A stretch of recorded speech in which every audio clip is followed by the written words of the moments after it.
Ya Pak Ruslan, bisa dijelaskan pasca Polda Metro Jaya menetapkan Pak Rustam salah satu menjadi tersangka dari 8 tersangka kasus ijazah Jokowi, bisa dijelaskan Pak?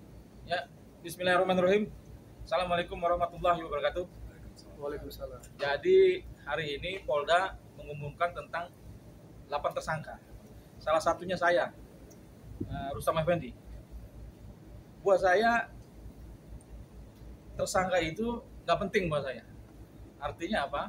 Artinya saya meyakini sendiri bahwa ijazah Jokowi itu memang palsu. Ijazah itu nggak ada gitu loh. Sekarang coba kita bayangin nih, secara logika aja, kasat mata yang bisa kita lihat. Ini penyidik-penyidik Polri juga aneh nih. Kapolrinya menurut saya juga agak-agak aneh juga. Itu jelas-jelas di foto ijazah Jokowi itu bukan mukanya Jokowi.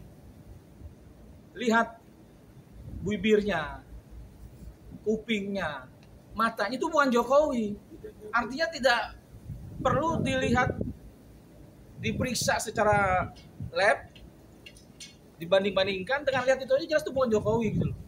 Jadi penetapan tersangka ini buat saya ini mengada-ngada. Ini kebodohan yang dilakukan oleh Polri, penyidik. Pada Prabowo juga, Pak Prabowo, tolong ini bawahannya nih Pak Kapolri ini nggak benar kerjanya gitu loh. Menurut saya dicopot aja nih. Kami nggak takut nih, ketika ditersangkakan nggak ada takut-takutnya. Karena inilah pilihan kami. Perjuangan kami inilah untuk kepentingan orang banyak, buat kepentingan saya. Jadi kita bantu negara ini agar ke depan ini lebih bagus gitu. Kita nggak mau ada lagi nih pemimpin-pemimpin yang memasukkan identitasnya untuk maju ke pilkada, ke pilpres.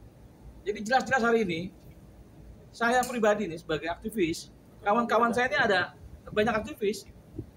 Ini kasih informasi ke saya soal ijazahnya, siapa yang buat gitu loh. Jadi kawan ini ngomong sama saya, yang buat ijazah itu diduga ini bernama Eko Sulistyo. Eko Sulistyo itu sudah disebutkan oleh Bang Victor Suryadi, salah satu nama itu. Nah, jadi kawan saya ini bercerita langsung dengan saya, bahwasanya dia bersama Eko Sulistyo ikut warawiri membuat ijazahnya Jokowi. Saya tanya, kemana buatnya itu? Itu yang dikatakan Bang Victor, Pasar Pramuka. Dengan siapa? Saya bilang. Ya kalau dia manggilnya katanya Pak Imin. Tapi orang lain Pak Iman gitu. Nah, jadi jelas-jelas buat saya, ijazah palsu Jokowi itu memang ada pembuatnya gitu loh. Jadi tolong polisi, penyidik, Polda, Kapolri, periksa yang namanya Eko itu. Eko Sulistyo kemana sekarang hari ini orang ini? Ini orang yang ikut Jokowi dari awal Solo, dan kami aktivis tahu gitu loh. Nah, jadi sebelum tersangkakan 8 orang ini polisi harus bekerja dengan benar, jangan sampai nanti masuk persidangan ternyata terbukti ijazah Jokowi itu buatan yang kata Bang Victor itu. Nah, jadi saya menanggapi permasalahan tersangka ini biasa aja. Kita nggak takut, kita lawan kok. Kita biasa lawan itu. Zaman Soeharto kita lawan, semua presiden yang benar kita lawan, apalagi Jokowi jelas-jelas ijazahnya itu palsu gitu loh. Jadi jangan kriminalisasi orang yang berani membongkar ini. Kritik juga untuk, bukan kritik sebenarnya, untuk Pak Prabowo ya. Pernyataan jangan kriminalisasi, polisi jangan kriminalisasi. Hari ini dengan penetapan tersangka kalau buat saya, polisi ini ngelawan nih sama Pak Prabowo nih. Jadi artinya ada dua matahari nih. Jadi saya minta juga Pak Prabowo, kami ini dulu pendukung Prabowo. Jadi perjuangan kami jelas sama dengan Prabowo. Coba kita bayangkan, seandainya ijazah palsu Jokowi ini terbongkar di tahun 2014, 2019, dapat dipastikan presiden hari itu Prabowo, bukan Jokowi gitu loh. Jadi dalam kasus ini saya rasa Prabowo juga bukan hanya dicurangi, tapi dia sadar dia dibohongi dari 2014. Seandainya ini terbongkar di 2014, presiden kita bukan Jokowi, Prabowo. Jadi Pak Prabowo jangan menurut saya ini perjuangan untuk Pak Prabowo, untuk semua, untuk bangsa ini. Agar apa? Agar ke depan tuh Indonesia bagus, bisa menjadi Indonesia maju, Indonesia emas. Dan jangan Prabowo itu melindungi Jokowi, udah jelas orang nggak bener kok mau dilindungi.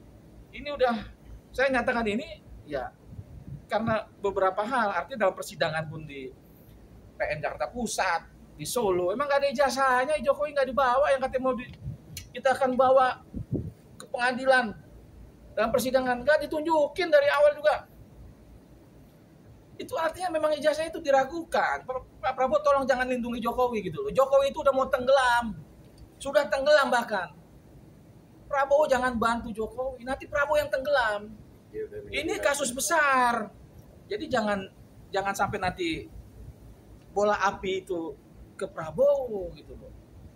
Saya dari awal masih percaya, walaupun teman-teman lain udah mulai, tapi saya tetap yakin Prabowo ini masih bisa diharapkan lah untuk menuju Indonesia emas. Jadi jangan bantu-bantu Jokowi lah kalau emang nggak benar gitu loh. Selain ijazah juga ada juga kasus kereta cepat. Saya rasa juga itu nggak perlu bantu Jokowi. Jokowi itu udah mau tenggelam, bahkan udah tenggelam. Bahkan nanti namanya itu di dalam sejarah bisa terhapus. Jadi Prabowo jangan dibantu-bantu lah. Ini polisi-polisi juga tolonglah. Karena penetapan tersangka ini buat kami nggak adil gitu loh. Artinya nggak adil apa? Ijazahnya yang sebagai barang bukti pun belum pernah ditunjukkan kepada kami. Kemarin malah dia bilang, relawannya Jokowi Projo bilang sudah ada asli ditunjukkan kepada dia saat itu. Sedangkan proses penyelidikan, proses hukum masih berjalan di Polda Metro. Artinya barang bukti itu harusnya ada di Polda. Tapi kenapa nih barang bukti ini ada di rumah Jokowi? Jangan-jangan kalau menurut saya Jokowi ini diduga punya ijazah asli 2 nih. Satu ditaruh di kepolisian, Polda, satu di rumahnya.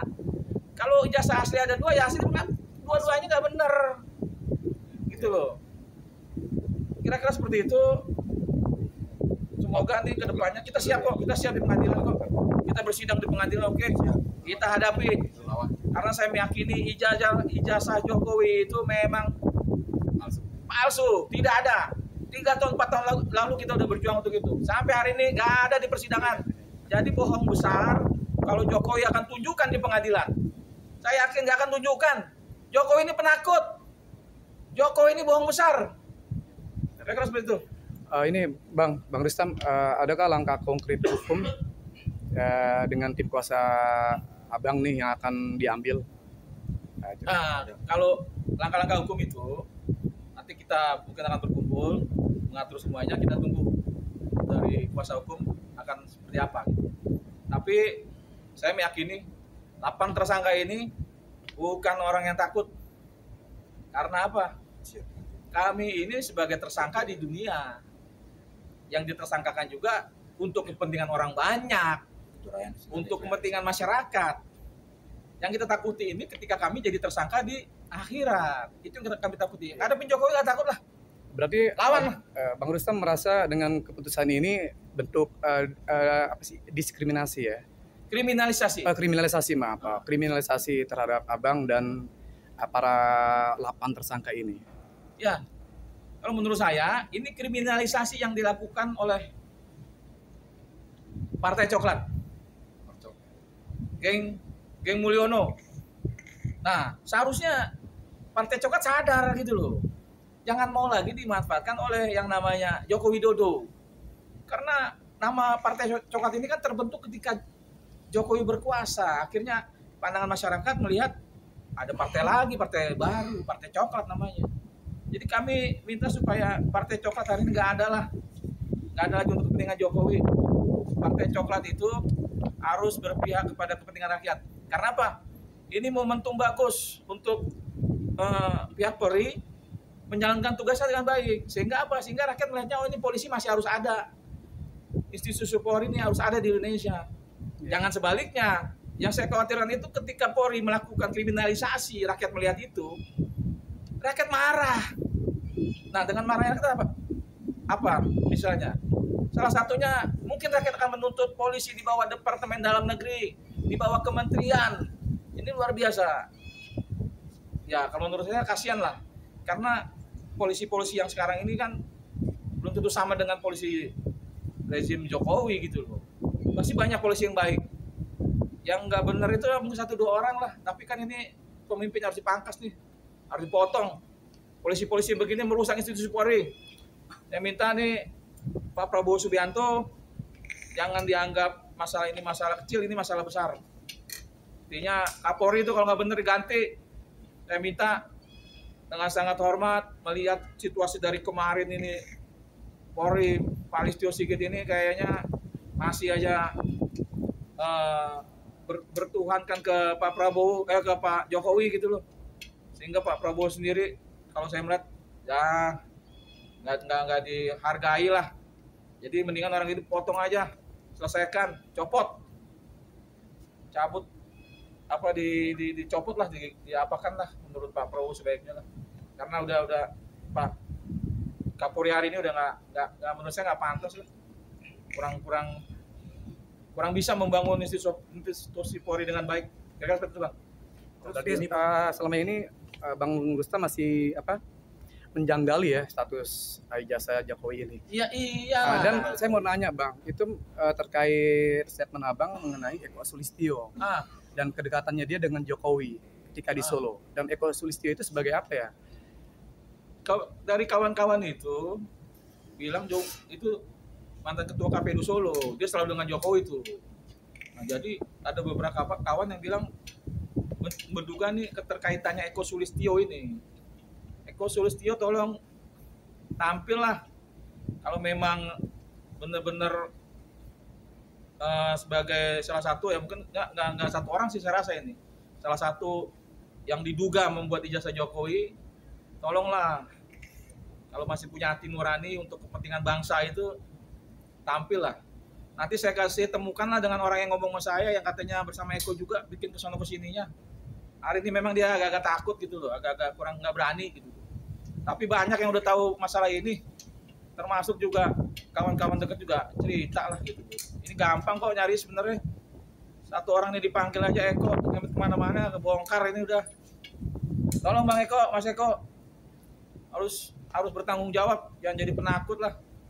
Kawan-kawan Mas Indro juga cariin tuh, Indro Cahyono, kawan-kawan yang lain. Kira-kira seperti itu Bang.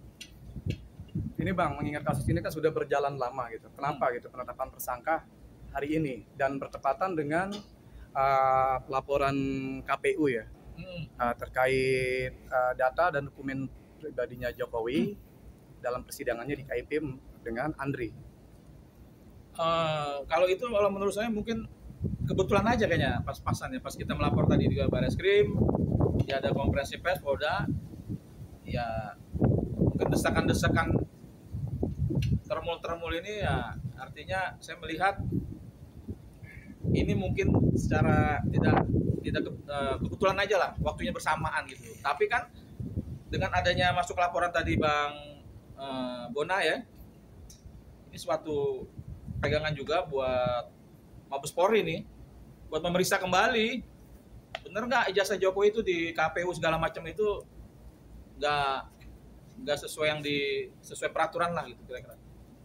Kira-kira begitu Bang. Oke. Terus kemarin kan sidang di Solo. Di Solo kebetulan misalnya udah di pengadilan, terus kebetulan nggak lama kan ada lagi nggak bisa hadir. Cukup nggak sempat menghadirkan ijazah. Ya kalau dari situ kita lihat di Solo itu Jokowi kan kalau keluar ngomong tuh saya akan bawa dalam pengadilan, ternyata kan bohong besar aja. Atau sidang kemarin di pengadilan kebetulan nggak bisa hadir, nggak bisa membuktikan ijazahnya. Ya Jokowi itu kan ya sen kiri belok kanan lah. Jadi kalau dia ngomong ini nggak usah percaya lah gitu loh. Acok Jokowi ini udah. Kira seperti itu. Oke Bang Rustam, terima kasih Bang Rustam. Semangat. Satu kata untuk Jokowi, lawan. Terima kasih.